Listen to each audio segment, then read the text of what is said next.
Aloha mai kako, everyone. Welcome to another episode of the Moana Nui Podcast. My name is Moana, your host, and I am also the editor of the Wildcard Chronicles comic book series, author of the Adventures of Nakoa and Nohea children's book series, publisher here at Burning Spear Comics, and a huge fan and advocate of the Indigenous community and the independent creative community. Tonight, I am joined by my beautiful co-host, Dana. Hello, everyone. I am Dana, for those that may or may not know me. I am a cosplay, event, and con staff photographer. You can see my photography with MomoCon, DragonCon, Anime Week in Atlanta, and DC Comics with their fandom. And also I do event planning and a little bit of everything. So we're so glad for you to have you on tonight. We have literally a juggernaut lineup for tonight, and we're so excited about our first guest. But before we introduce him, I'm going to hand it back over to my co-host, Moana, to give you a few announcements. Yes. So first of all, thank you guys so much for all of the people who are already backing us on Kickstarter. Our campaign hit our goal last week, and we are now going for stretch goals. And what that means is we want to give you more. We want to give you more goodies. We already have what we need to do the project. And now we want to give you guys more and help us to reach some of our other fun stuff that we want to incorporate into the podcast. So, if you look at the banner below, moananuipodcast.com, you can go over there and check out all the goodies we have. We added unlocked the new reward tiers and some add-ons, so be sure to check out both sections of the campaign. Tomorrow night at 8 p.m. Eastern Standard Time, we are having a dancehall party. Yes, dancehall reggae. For those of you who don't know what that is, this is where we celebrate our Afro-Caribbean cultures and heritage. So please join us. It's just going to be a fun night. We're going to make a little bit of fool of ourselves, but we're also going to be jamming to some good vibes. So definitely come, enjoy, dance a little. You don't have to, we're not going to see you, but you can watch us. It's all good. Yes. Next Tuesday, April 6th, we have the Lumberjacks launch party. They are also coming on to Kickstarter with an amazing project with Morgan and Danny. So be sure to join us. Dana will be in cosplay, so you definitely don't want to miss that one. Be sure to join us there. Yes, because y'all help unlock that. So yes, I am keeping my promise that I was going to cosplay on that episode. So you make sure we unlock this. So I will be in cosplay for that episode on April 6th. So yeah, tune in. Get your screenshots ready.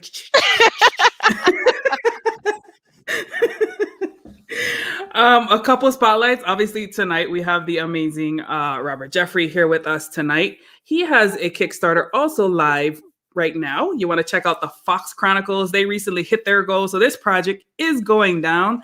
It is going to happen, and you want to be a part of this project. So check them out on Kickstarter as well. In addition, his comic Route 3 is also available in our indie bundle. So if you were able to get that on day one, or if you choose to get one of our indie bundles in the reward tiers, you will get Route 3. So you can see all the great things that Robert has for us. Tonight, we also have Marcus Williams in the next spot. And he is like a juggernaut illustrator. And once we hit 75 backers, we're only 8 backers away from this one, guys. So tell your friends, okay? Tell your friends. We want to get this one tonight because trust me, what you see, you're going to understand why. We are unlocking 5 rare chances to get on his commission list. He doesn't open it very often. So you definitely want to jump on this opportunity. His art's amazing. It just really levels up your campaign, and anything that he's involved with is fire. So definitely check that out. And then also when we hit the 75 backers and unlock that, we also have more for you guys. So we're adding more comics to the indie bundle. You're going to get Harriet Tubman Demon Slayer #1 by David Crownson, Night Bear by Melissa White, who was on our show on Monday. Yes. And Nia Kaler by Dorothy's John, who was on our season 1 of the podcast. And you definitely want to check out all 3 of those. We're so close, guys, to help us get there. Yes. And then one last announcement, the Moana Nui Podcast. Oh gosh, guys, I've been just working on this so hard. She has. If y'all, one of these days, I'm gonna do like a breakdown of like the behind the scenes stuff. But I don't think they're ready for that between what we both do. They're probably not. But I'm really happy to announce that the Moana Nui Podcast is now officially streaming and available on Apple, Spotify, and iHeart. And we will soon to be coming on to Google and Pandora. Still working on those, but I'm really excited about that. Been trying to get there forever. And I'm just really happy to be able to introduce our creators and our independent community onto those platforms and the millions of listeners around the world that have access to those particular areas. So, sorry, a little long on announcements tonight, but I thought those were all really important. So, now let us clear the floor for the man. So, our guest tonight is Robert Jeffrey II, who is an Atlanta-based comic book writer. He's worked for such clients as DC Comics, the Center for Disease Control, Son of Oak Gaming, and Nitto Tires. His work with the popular DC Comics character John Stewart, the Green Lantern, was nominated for the 2019 Glyph Comics Awards in both the Best Writer and Fan Award for Best Work categories. I really like the Fan Award because that one says a lot to me. Mm-hmm. Robert is a graduate of the 2017 DC Comics New Talent Writers Workshop, creator of the Glyph Comics Award-winning, again, Route 3, which you can get with the campaign, Mine to Avenge, the Book of Layla, and co-creator of the Crossing series. His credits also include Retcon, Changa, and the Jade Obelisk, Soul Nebula, the Consulars, co-writer of the Fox Chronicles. He's also contributed to the Dark Universe, The Bright Empire, 8 Gunshots, Stories of the West, and the Scribes of Nyota. I hope I'm saying that right. Nyota prose anthologies. And he is the editor-in-chief for BlackSciFi.com. So let us welcome Robert to the show tonight.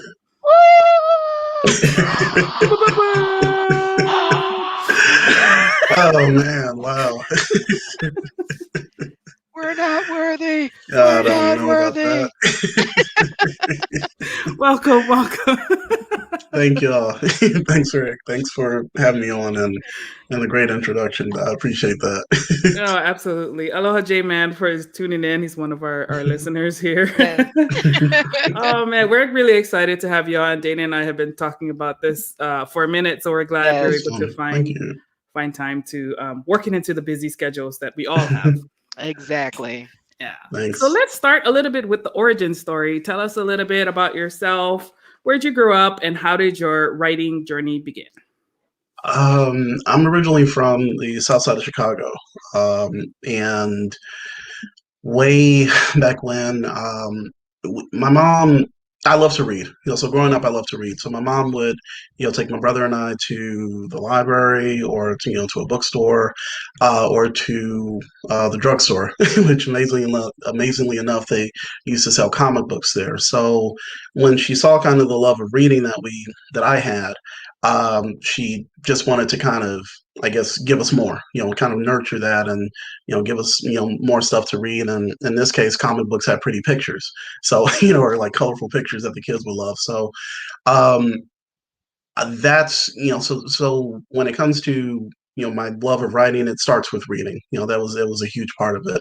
And growing up, with comic books, we're raised around, I'm an 80s baby. So I grew up in the early 90s reading like comic books, sort of along the lines of Chris Claremont and Jim Lee's X-Men run. So I Yeah. had like the number one of that, and I thought that was going to pay my way through college. And of course, that didn't happen. Speculation market, right? Yeah. So there was that. The Amazing Spider-Man. And so I was a Marvel head growing up, and then with the cartoons, it was Batman the Animated Series. That's actually how I got like my first introduction to the world of Batman. And then you had X-Men the Animated Series, and then shortly after that, Superman, and the DCAU. So just all of that. So that all of that kind of combined together to create this like perfect nerddom for me. But the thing that kind of pushed it over was getting reading Milestone Media, the first issues of Static and Icon, like and Blood Syndicate and Hardware. My dad and my mom at that point were divorced. So my dad, being the nerd that he was in Georgia, shipped up a box of Milestone books to my brother and I. And for me, I one of the things I didn't notice was when I was reading, the X-Men, which is very diverse, but then also when I was reading Spider-Man, it always seemed like the characters that I liked weren't as front and center as I wanted them to be. I wanted Storm to be, she was the leader of the Gold Team, but I wanted her to have her own book. So all of the people that looked like me were either sometimes, you know, they were a part of the team, they were sidekicks, or they were just kind of background characters. Well, Milestone, that wasn't the case. So, and that was huge. That was huge for me to read and see. And then also in the, I think they were called the letters page or the bulletin board or whatever you want to call it. I saw people creating these comics behind the scenes who, once again, were black. That was very major. So I'm a big proponent of the idea that I wanted to I it was great to see people who look like me creating these fantastical stories that I loved.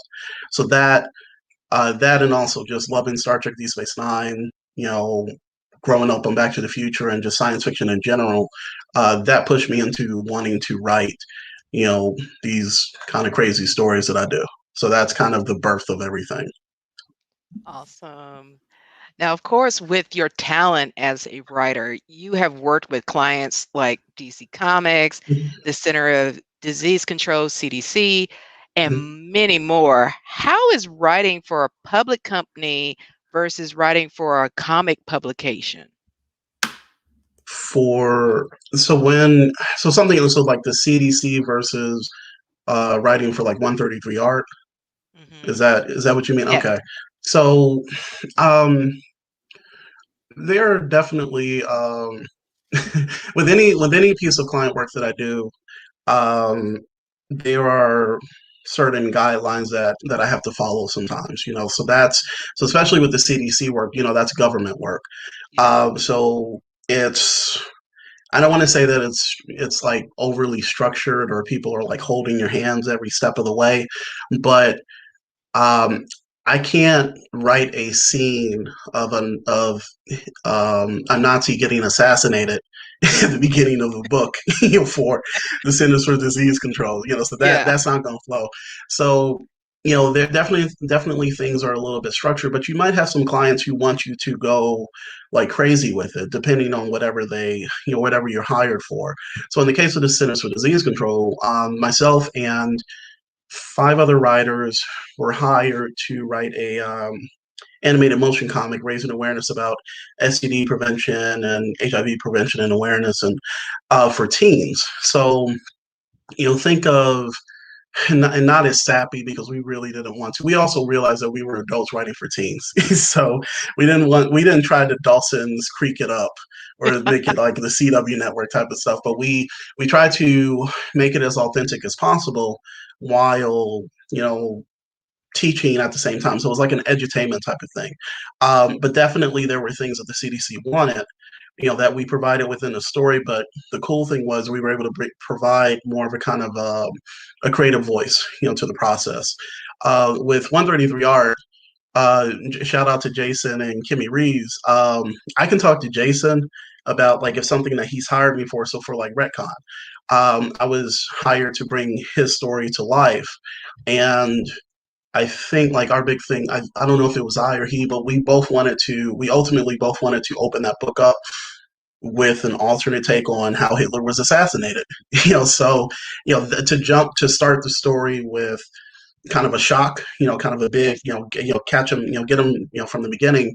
And then it's just like high octane action after that.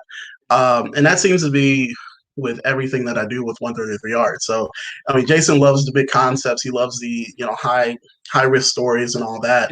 Yes. You can see it with Changa. You can see it with Retcon. You see it with The Crossing, which is, my creator own, co-created own series. But so there is a bit more freedom, when it comes to, working with an indie publisher, as long as the story's, told right, the grammar is on point, and the art is also on point, then we're good to go.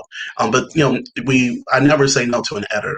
I need editors, to bring me in sometimes. So yeah, I think that's really cool, especially with the Center for Disease Control. How smart of them to use like a platform and a medium that would relate to their target audience. That's Exactly. really cool. Yeah. Yeah, it was a really cool opportunity, and some of the folks that I've worked with on there, I mean Tony K, that's we were working with on the Autumn Fox, the Fox Chronicles. So we took what we learned, we snatched it away from the CDC, we the edutainment side of things, and we actually are trying to apply it to the Fox Chronicles, because the Fox Chronicles actually focuses on the issue of human trafficking. So that's something that we're trying to balance with telling a over-the-top action-filled sci-fi epic, but at the core of the series, there's a more serious, issue that we're focusing on or dealing with. So I love that. I didn't know it was about human trafficking, so definitely even more so, guys, back that story because it's an important issue for sure. Thanks. So let's talk about one of the other campaigns that you had recently, Changa and the Jade Obelisk, which I'm going to share again because I really like the art on this one, and I'm glad to have backed it. And it's actually a comic adaptation of Milton Davis's novel, which I have still to read. I have this like growing pile of indie things. I need to get on it. But the story takes us to 15th century Africa and incorporates the trading routes between East Africa and Asia. What are some of the key cultural elements and traditions that you wanted to capture in this book? So with using the I'm trying to think, using the novel as I guess as a starting point, Milton is definitely kind of more up on the exact kind of cultural background, or just like the influences, when it comes to that story. So that's something, and I'm just going to say now, I don't want to misspeak because I can sit here and say like, oh yeah, I'm not that guy. So that's so Milton is definitely the guy to go to for that. I do feel that as far as the influences when it came to telling the story was, and then like I said, he can correct me if I'm wrong, but I know Milton, as growing up, was a fan of Conan, but it's one of those things where you keep seeing Conan and you don't see yourself. Yeah. You don't see yourself. And Milton's background when it comes to African history and the African diaspora is really like he's really on point. So one of the things that he realized is that there's this treasure trove of stories that could be told about this part of Africa at this point. So like you said, 15th century, and we're dealing with pirates. We're not pirates, but seafarers, and that's something that when you watch anything that depicts us back in that period, you don't see that. If you do see that, it's like a bit part in Pirates of the Caribbean. So, and there's more. There's more to our history. So Milton was just like, let me tap into that and let me write this awesome series of novels. And there's the intersection of these two worlds that I just mentioned. And one of Milton's, the best way that he describes Changa is, I think it's Conan the Barbarian who has a job. So that's it. I think, it's like, I really hope, and that all credit goes to him for that. So, because as soon as he said that, I was just like, you know what, that's exactly what it is. He's going, he has a job that he's trying to do. He's trying to make money, but in the midst of all this stuff, that's, in the midst of his jobs, all of this other stuff is happening. And that's exactly what happens in the first issue, of the comic. So, yeah, that's always, I feel, the best way to describe the series. And one of the things that stands out that I think appealed to Jason Reeves, who's he's the publisher on 133 Art, is that everything is kinetic. Like, we don't stop to take a breath in that series. Right. It starts off at a fast pace, with the prince who is being chased, and then we end with a chase by sea. So it's high adventure. You're getting a heavy dose of of this part of African culture, and it's just I think the category for these brand of books are sword and soul. So there's a lot going on, and it makes for a really good story. Like, when Jason approached me about adapting it, I know Milton's work. I know Milton's work. He's writing for Marvel now. That's one thing I always, he's a talented dude. But on the indie front, he's done his due diligence. He does a lot of really great work. So as a fan, I was happy to do it. And as a writer, it was great to kind of flex, my creative muscles with adapting a novel into a comic book, because it was a first for me. So yeah. So are we going to get more issues of that? that's the plan. I've turned in the script, so we're Jason. we're moving right along with it. I mean, the script for the second issue is done, and then we'll move on to the third. But I know that we're going to move forward. And also, shout out to the creative team, Matteo Illuminati and Loris Ravina, who are the creative team for Mind to Avenge. So those are nice. I always say my Italian brothers from another mother. So they are just a talented. I've been blessed on so many fronts to work with great storytellers, and they are part of that whole thing. But yeah, they killed it on the visuals for that story. They really did. Yeah. I love it so much. Definitely. Now, of course, in your writings, you really do a really great job of having strong leads of color in Route 3, Mind to Avenge. Now you're having Fox Chronicles and so many more that you've been involved in. What is your process to bring a world for people of color in your comics, and how much so that you pull from your own experiences or social issues to put it into your writing? Somebody once asked me, it was on another interview, whether it was an agenda to have leads of color, and I said yes. So it was just like, it's like, if that's a problem for you, then you can kick rocks. I know this is like very often like overused, but I write kind of what I know. So it's been my experience that for let's say Mind to Avenge, I've been raised around nothing but strong Black women. That's just kind of how it is. So I pull from those examples, to have Layla.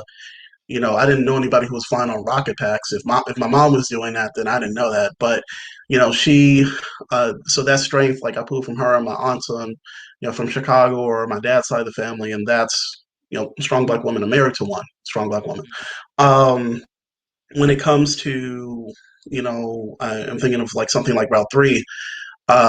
My looking at the relationship with Sean and his father, My dad was that type of dude who would be just like, oh, they beat you up, then go back out, and just like fight again, or that dude. But he was also like this, I always say like this learned man and graduate of Columbia, but he was a very like strong and powerful presence in my life.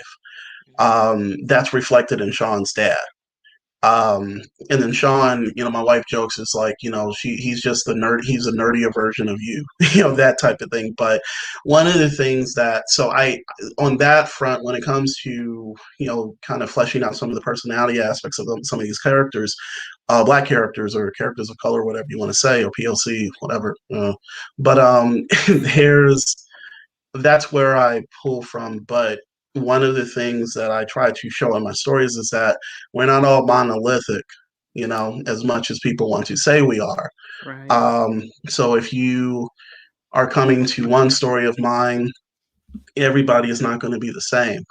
Sean is a very reluctant hero, when it comes to the story of Route 3. And that goes counter to a lot of other examples of superheroes of color that we have, which is not a bad thing. So that's kind of those are kind of the things that I shoot for when I'm creating these characters, and also just somebody who grows within the course of the story that I'm telling. They can become the good guy, or maybe at the end of it they become the not so good guy. It's how we're wired. Nobody's perfect. So that's what I shoot for when writing anything, but especially people who look like me, because I got tired of not seeing myself in these books with these complex stories. Yeah. So that's kind of how I come at it. Yeah, and I think that's true for a lot of us creators, right? Like Mm-hmm. we just get tired of waiting for someone else to do it. Let me do it. If nobody's Mm-hmm. going to do it, I'm going to take some control here and, Yeah. insert myself into the narrative, which I think is really, really important, especially, Mm-hmm. with everything else that's said about us in mainstream media, right? Like it's Mm-hmm. just super important for our voices to be heard too. And I'm glad that, you took it upon yourself to create your universe and, helping um, bring these stories to the forefront. You also had the opportunity to write the story for John Stewart, the Green Mm-hmm. Lantern for DC. What was that experience like, and how was it to write John Stewart's story? It was crazy. I mean, it's a crazy experience. I would love to live through again, but fingers crossed. But the Stewart is that dude, So that I just, he's that dude. And as being a Star Trek fan, like you see with the big blueprint, I think I'm pointing in the wrong direction. Whatever, I'm not going to point again. But you see Star Trek behind me. I'm a Yes. huge space Yes. opera fan, or the space base. I just anything set in space, I eat up. And the Green Lantern Corps has always been one of my, most kind of fun corners of the DC Comics universe, because it's set in space. The Earth-based stuff is always cool, but if you can get a really good adventure told on like the farthest fringes of the galaxy, is that catches my interest more. So when I had a chance to choose a character to pitch for, Stewart was going to be first and first and foremost, or front and center. Um, so that experience was awesome, and to also be able to do a story that focuses on Black Lives Matter, and Stewart going to a planet to fight against bigotry and intolerance was even more. So that was just like I had like for me it's like hot wings, French fries, and then like a good salad. That's like my go-to go-to meal. And apparently I had all of that with the story. So it was apparently I'm hungry right now. But anyways, but yeah, it was it was great. I mean, it was great. It was, I think I grew up reading Marvel. I got into DC later on in life, but then also Milestone. I've always wanted to have a chance to write at that level, as a career. So in addition to telling the stories that I wanted to tell, with the indie projects or the creator owned projects. So uh, it was wonderful. Was getting a chance to kind of play in that sandbox. So Awesome. Now, of course, in your let's see, we have a question from JD Smith from Twitch saying, is there a major publisher that you feel does a better job representing POCs better than any than other companies if it's still lacking? So, did y'all want me to answer first, or Oh, go ahead. Yes, he's asking okay? you the question. Okay, he's asking me. So, for a minute, if you want to talk about the majors, I always felt that Image was doing the work, because that's more of a creator centric, Yeah. you know, yeah, actually creator centered or centric publisher. Mhm. And you have examples like, and I like I said, if I and I know, like, the thing is on the internet, if you get one thing wrong, then they come for your head. So Yes. I'm just gonna name stuff off the top of my head. So please don't at me. I mean, if you want to at me, then buy a book. But There you go. there's Buy 3 per ad. yeah, right there you go. So it's Excellence, Oh, yeah. Bitterroot. Yes. Was Bingo Love Image? Bingo. I don't know. I'm not familiar with that one. Yeah, I can't remember if Bingo Love was Image, but those are, like, kind of the top 3 that are Motor jumping Crush. off. What was that? Motor Crush is one of my Motor favorites. Crush, yeah, Motor Crush, yeah, Motor Crush is awesome. So as far as like that, that they've been a huge publisher for that. Yes. As far as Marvel and DC, DC I think has been making inroads actually over the past year, because a lot of people that I know are announcing gigs left and right. I think I saw T. Franklin announce a DC gig tonight, on her awesome. Facebook page, and there are a lot of examples of um, other creators who are working at that level. Same with Marvel, but it's been after a continued push by fans to say, like, we got to open these doors a bit more, because you can't say that the talent isn't out there. I've been working since, like, freelance since like 2005, 2006, and I've been surrounded by no shortage of great storytellers, artists, writers, letterers, colorists, just editors who could perform at that level and then some. And it's only sometimes, it seems like within the past, few years, that the big two have just got it, that they realize that talent is out there. The artist for Route 3, Sean Hill, once again, another creative brother from another mother, he got his first Marvel credit this year. Yes. And as far as I'm concerned, it's going to be the first of many. So I think they're doing better, but I always feel that there's always more work to be done. Yeah. But and just keep it going. The talent, like I said, the talent is there. You can't say it doesn't exist, because that doesn't make any sense. And then the recent milestone announcement. Yep. There's Vita Ayala, Brandon Thomas, Nicholas, I think Dravey, I always I don't want to mispronounce his last name, but it's there. We're here. You can't deny it. so yeah. Okay. Well, in your bio that Moana read off earlier, it mentioned about you currently being the editor-in-chief at blacksci-fi.com. Yep. Tell us a little bit about your role there and what the organization is all about for those that are not familiar with it. Yeah. So blacksci-fi.com is a website started by Maurice Waters.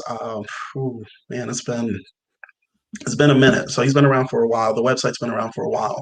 But one of the things that Maurice was noticing or one of the things that he wanted to highlight, was the fact that we were contributing to these various fields of speculative fiction.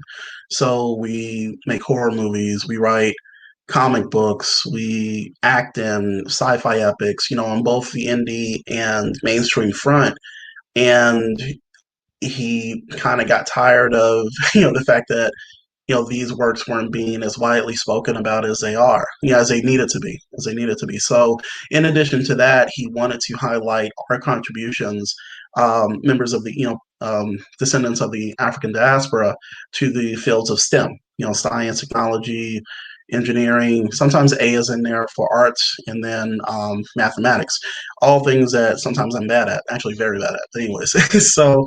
Um, with those two goals in mind, blacksci-fi.com was created. So, to give you an idea of some of the stuff that we will run, or some of our more popular things. When I remember a few years ago when Finn was introduced and he didn't get his Jedi moment, and all of like black nerddom like lost their collective ish. So we had a writer and actually very talented artist, Takia Marie. If you get a chance, go and check out her work. One of the best at the game right now. Marvel, DC, Image, and everybody. Hire her. But Takia wrote a article, which was like a multi-piece article, but basically the title of it was um, "Books You Can Read When You Don't Get Your Black Jedi." And what she did was she created like a 5 to 10 part series. It was a few years ago. It was when The Force Awakens came out, but she gave examples of comic books that would, what you say, satiate that desire for the lack of the Black Jedi.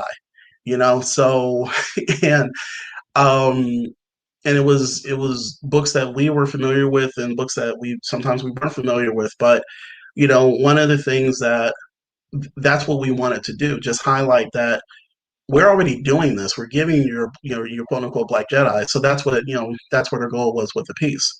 Um, and it went over pretty well, but that's the kind of stuff that we try to focus on. I mean, we do definitely report, the pop culture news of the week, but if you go to the website, sometimes you'll find a more nuanced look into, certain aspects of Black geekdom that you sometimes maybe may not find somewhere else. So that's kind of what we're shooting for when it comes to blacksci-fi.com. Very awesome. From the audience, coming from Twitch also, we have DC Black Geeks said, I love to know his character wish list. What big name or indie character would you love to write? Okay, so let me pull up my Pinterest. No, I'm not gonna. Nah, okay, so off the top of the head, a great question because this is the stuff I geek out for. I want to write Rocket. I want to write Rocket. I said it before. I'll say it again. Say it again. I want to write Rocket, and Icon to a certain extent, but Rocket has always stood out to me.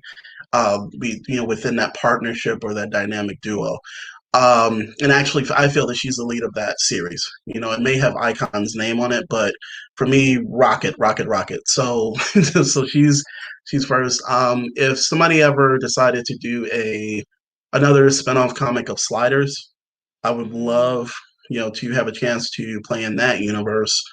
That's just my geekdom coming through. The 4400 is another one. It's a lesser known property that I would love to kind of play in that universe, especially with the comic book side of things. Marvel or DC? DC, I actually Moana, going back to something we were talking about, I put together a pitch for a Nightwing short. So Nightwing is somebody I still would like to get a chance to write for, and Lady Shiva. Lady Shiva is another character. So yeah, so those are DC related. Marvel, Sync from Generation X, is another character. And outside of Sync, no, nobody off the top of my head. But as far as indies, the guy that you have on after me, Marcus Williams, I want to do something, and I've told them I want to do something Tuskegee Heirs related. Yes. Like that's an indie that would be huge. I've already done a Kamikaze story which was on my Yes. yeah, it was on my, what do you call it, wish list, bucket list. Yeah. And I saw him say 235 characters, so let's get up to 234. So I could talk all night. So, anyways, but those are a few of the ones that stand out right now. So Awesome. That's a great list. Yes. Yes. Thanks. Let's see. Okay, so you recently teamed up with Tony Cade to make that animated video for the CDC. Is it okay if we show it just for a little while, just from the point here? I thought it would be cool for some folks to see. Yeah. If you guys have it, yeah. Yes. Let me see. 1 sec. I think I have it queued up. 1 second.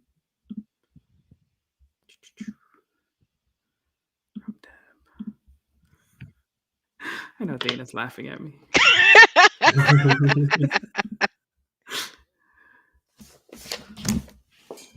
Sorry. You seem to have a lot on your mind. I feel bad about pressuring you into coming out with me. No, don't feel bad. It's just that I have something I need to tell you. Okay, I like you. good news so far. Please, let me get through this. Sorry. I like you. You've only known me for a few days, but understand when I say something like that, it is a big deal for me. Me and Justin poke fun at me because I tend to not let people in. I keep my guard up most of the time, so I probably miss out on some good things. And I know that. I get it. But acting this way it's just who I am. And at the end of the day, I have to be who I am, right? Mm-hmm. So if I like you and you like me, then I have to tell you something that I don't tend to tell anyone if I don't have to. I told you that my mom died and that she was sick. She contracted HIV and then she got pregnant with me.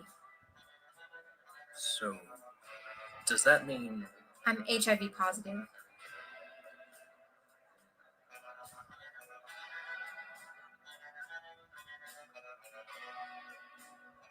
Aren't you going to say something?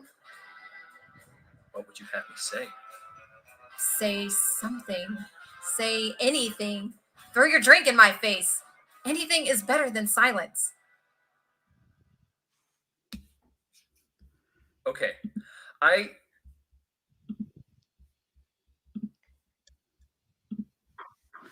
That was like when I was watching that, I was like, oh man, that's such an uncomfortable conversation. Exactly. Especially on a date. Yeah. It's crazy because I haven't watched those episodes in a while, and what was cool about that experience was myself, it was Tony K, Tanya Woods, Pete Mitchell, and John McGuire. We would meet in the back of we would meet at Tony's comic book store when he was closed, and we would do like a writer's room. It was our own version of like a TV show or something. And I remember the conversations that we would have, and especially like about that part. I think that episode, the script went to, I think that was John McGuire, if I'm right. I can't remember, but we would break down the story, and then one of us would have a chance to go and write the script. And yeah, that was our cliffhanger. That was our cliffhanger. So, but yeah, I'm proud of the work we did, and we won some awards for it too. So very cool. Yeah, that's amazing to deal with such a difficult topic. Mm-hmm. Thanks. And I think there was a question. No, Rocket has not had her own book. So yes, we're gonna do yours. Now, of course, Robert, indie creators have seen the good, the bad, and the ugly in the industry to bring out new materials to fans in the nerd community. What tips can you provide creators on finding the right publisher and artist for their projects? Do as much homework as possible. Just do as much homework as possible. That's the first step, I would say. if you reach out to said, well, in the case of publisher, just it's like when you're meeting with a person, like, if you go to a convention, and in person, and you try to, you're wanting to pitch, for work, or you want to pitch an idea, um, try to be as professional as possible. That's you're not a fan anymore. You're trying to get work. You're trying to get paid for doing something that you love. But also part of that is you're kind of interviewing them. You want to kind of feel them out, see what they're offering, what the vibe is. And there have been there have been plenty of instances where, if I if I go to a table and it's just not, if it's just frigid, if it's just cold, and it's just like you're never going to be able to have a decent conversation with this person. Or maybe it's just been a bad day, but just walk away. I mean, God, there's so many different people out there willing to pay for your talents, especially uh, if you're not an a-hole, and if you have the talent, and if you're willing to take constructive criticism. So, but yeah, fill them out, do your research online. Um, if you know people, you can ask, who've worked for them, and just kind of get a sense, of, what what it might be like. As far as you asked about the publishing, working with publishers, and then also what was the other question? The other part of that? Publishers and artists. And artists. Okay. Mhm. Artists. So I've been fortunate enough to work with artists through publishers, but one of the ways you can find places where artists are. I know ArtStation is one big place. DeviantArt. I don't know how many people use DeviantArt anymore, but that's one source. And also, you can do a Google search for places to find artists. And actually, there are plenty of Facebook groups and Instagram pages which are dedicated to actually finding artists, or linking, or networking. As a writer, when you work with an artist, you have to acknowledge that people aren't coming to read their, first of all, comics are a visual medium. So you got to be humble and just realize that that's just kind of how it is. The first thing they're going to see, fans or possible readers, is going to be the art, when they pick up the book. The first thing they're going to do at a comic book store is they're going to do a flip test. When they do the flip test, they're not reading the words intensely. They're looking at the storytelling. So you have to be humble enough to acknowledge that. I mean, that for me, I can't draw worth crap. So without an artist, my scripts never come to life, and I stand in the middle of a comic book convention saying, "Buy my stuff," and it's just a Word document. Um, so, but with that, you have to find a balance, and where it becomes a true collaboration. So where he or she or they or them are adapting your script to bring it to life. You want your vision to get out there, but you also have to acknowledge that there's a reason you're working with this person. So try to find a balance, when it comes to that, and just don't be full of yourself. I mean, I'm just being real. Like, I could lose a job the next day, and like 10 other writers will be behind me. And double that for artists. There more demand, in certain cases. And I know that some people say like it's a writer's market now, and in the '90s it was focused on artists, and maybe things are balanced out now. But just treat people how you want to be treated, and that's the same with working with with artists or anybody creatively. So. Okay. That's good advice. So both on the con circuit and on social media during the pandemic, you've been able to maintain connection with your fans and your followers. What tips can you provide to creators on how to stay engaged with their followers, as well as new fans, and trying to connect them with new audiences? So doing awesome shows like this is one way of doing it.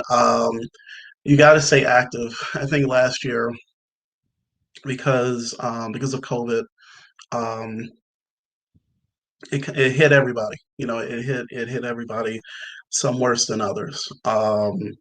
on the creative front, when it comes with comic books, I think all of us, especially indie, we had to collectively figure out a way to sell these books, get in front of people, raise awareness. So, I remember we had what was it, the Don't Rush challenge, which I Oh remember yeah. cosplayers were doing. And then somebody had a great idea to do it, for comic book creators. So we did that. That raised our, brand, or, spread the word out. I tried to participate in as many online conventions as possible. I mean, I'm not going anywhere, so I might as well put the time to use. Yeah. And also, posting more regularly. I still don't have it down to a schedule, but trying to post more regularly on social media, especially specifically Facebook and Instagram. So those are things that I've done. I have yet to get to the point of doing the paid ads and all of that. That'll be the next step, because I would like to sell books. Would be one thing, but those are virtual conventions.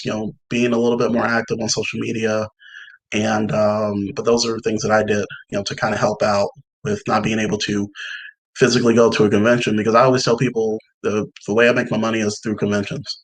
Because you can, I don't like that term, press the flesh. That's like weird. You can shake hands. It sounds like something that was created like in the 1920s, when they didn't realize that they should be not skeevy. But anyways, Yeah. so those are the things that I would do. Great tips. Now, all our creators, marketing and word of mouth are key for the success of their comics. And you've been involved in several Kickstarters and more, including your current Kickstarter with that you're doing with Fox Chronicles. How have you found the formula to market your comics and get people to support your Kickstarters? And what was the magic behind Fox Chronicles to make it just blow it out the water like you have so far?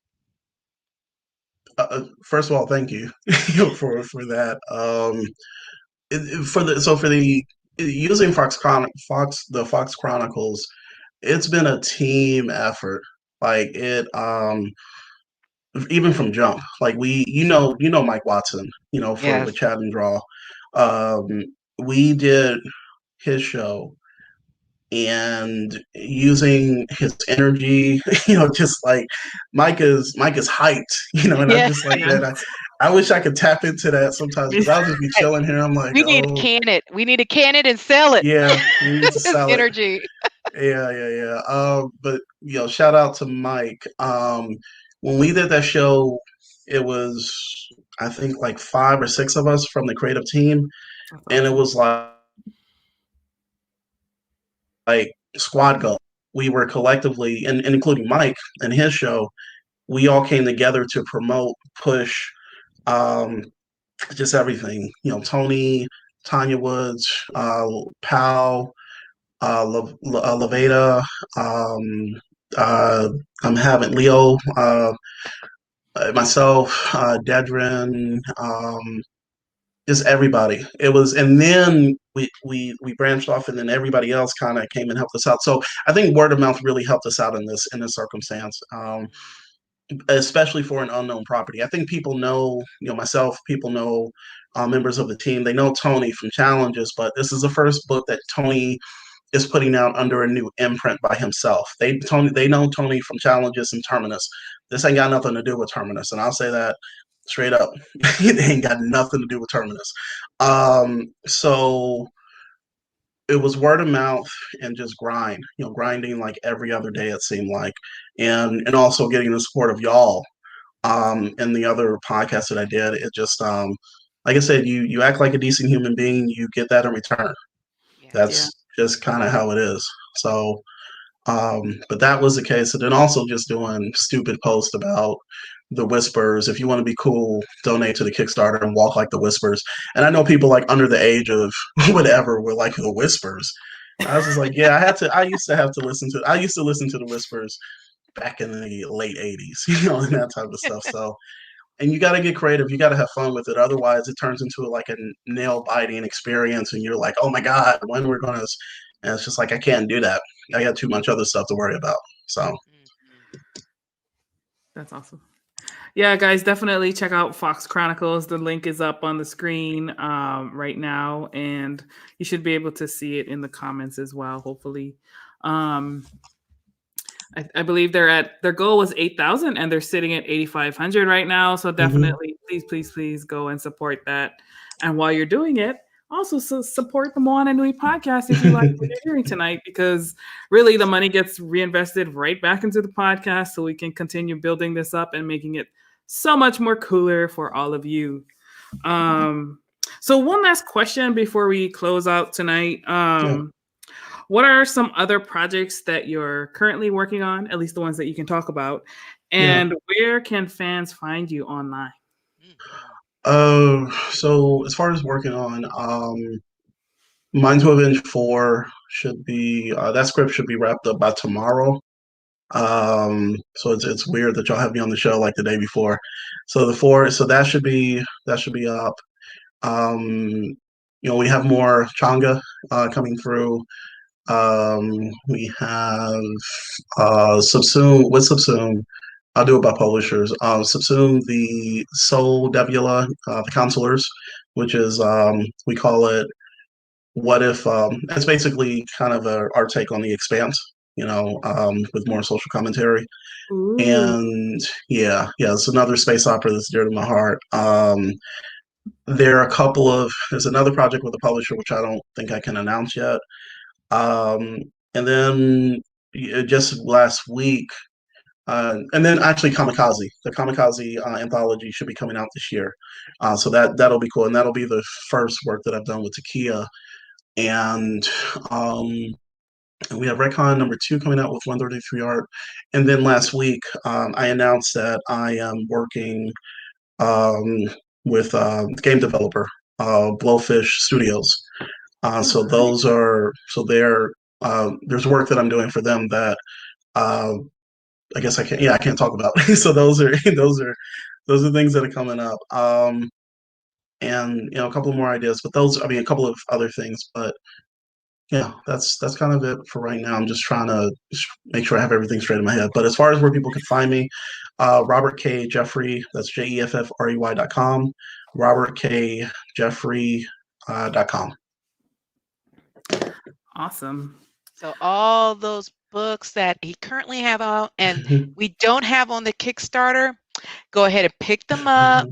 Yes. Add them to your collection, and it's going to be so worth it. And then when cons and this whole paradox, alternate dimension is over, and we start slowly getting back to what it was before 2020, bring those comics right to them. Yeah.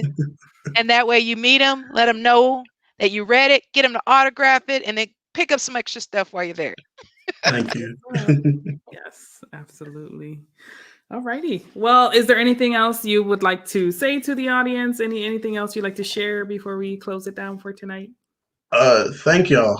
I mean I know every post I put up I say thanks. So thank you to everybody who pledged or who shared, who got us to the 8,500. I mean, I appreciate that. And to both of y'all, Moana and Dana, thank you. Thank you so much for just staying in our corner, but also Dana, you've been very supportive of the work, frustratingly so, and I'll just leave it at that. So you did. Inside I would say inside joke, but but y'all stay writing for the indie community, like very much so, and it's very much so. It's very much appreciated. So thank you. Thank you for the platform, and thank you for the show and for the work that y'all put out. So. No, you're welcome. No, thanks for saying that though. Sometimes, you feel like you're working hard and you're putting this out. It's like, does anybody care? Because I mean, it's a very like feedback can get drowned, right? Because there's so much distractions on social media, right? But Dana and I were just like, nope, we're gonna keep going. This is, our community is awesome and everybody needs to know about it. So awesome. Build it and they will come, right? So. Exactly. But yeah, so thank you so much, Robert, for taking time out of your busy schedule. I'm super excited. I have a couple works from you myself, so I can't wait to finally see you at a con whenever things open again, and we can meet in person and press flesh.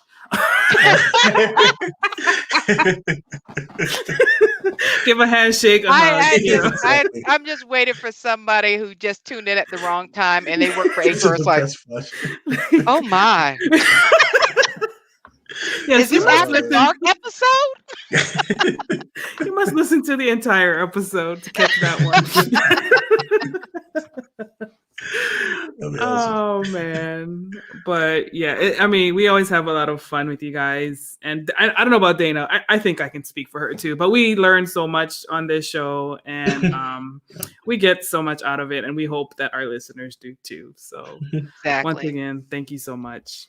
Awesome, thank you all. Alrighty, before we close down though, please be sure to check out Fox Chronicles on Kickstarter, as well as the Moana Nui podcast. If you liked what you heard tonight and you want to hear more from more additional creators in the community, illustrators, artists, writers, inkers, colorers, all the people, even people who are not even in comics, artistic in different ways. We've had actors, musicians, rappers, hip hop artists, all of it. Can I say something? Yeah. No, shout out to y'all for bringing on the actors from Warrior. Oh, yes. Like, oh my God. Like, we want season 3 so bad. So when I saw y'all were bringing on people, I was just like, that is huge. So yeah, thank you. Thank you for that also. So. Yeah, I'm a huge fan of Warrior. Yes. If you haven't seen it yet, please go check it out. Warrior is a great series. It's where I learned about the Chinese Exclusion Act and some other things that I'll talk about on a separate episode. But I'm just learning, and I'm here to soak up all the history and the knowledge. So, if you have HBO Max, go ahead, just binge watch. Just binge watch and just take it all in over this weekend. Go ahead and do it. Oh, that's another thing. And a good segue. When we hit 125 backers, we are unlocking the Warrior tier, where you can get an exclusive print poster of Father June, which was done by Mike on Chat and Draw.